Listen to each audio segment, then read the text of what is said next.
రాగానే అయ్యగారు అభిషేకం చేసి నైవేద్యం పెడతారు. అది 8 లోపు అయిపోతుంది.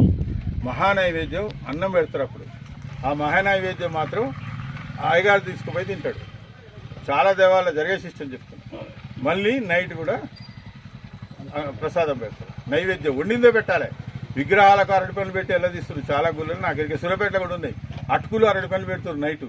చెప్పేటోళ్ళు చెప్తలేరు. అయ్యగారులకు వాళ్ళు ఆయన పెట్టమని కదా, యజమాని పెట్టంగా నాదే ఉంది. నైవేద్యం ఎప్పుడైనా ప్రతిష్టా విగ్రహాలకు వండిన నైవేద్యం విగ్రహానికి సైజును బట్టి అది ఉంటుంది. నేను 100 గ్రాములు పెడతా, ఈ మొత్తం 20 విగ్రహాలు పెట్టుకున్నా 100 గ్రాములు పెట్టుకుంటా అంటే వేదం ఒప్పుకోదు.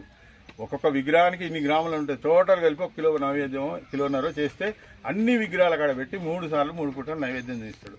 ఈ 3 సార్లు నైవేద్యాలు వాళ్ళ పేరు మీదనే జరుగుతాయి.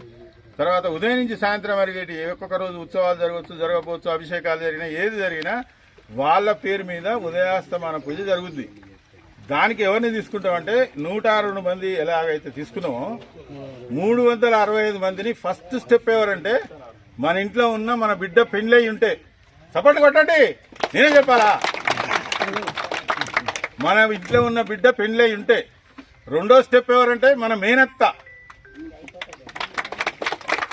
మేనత్తకు అవకాశం ఇస్తాం.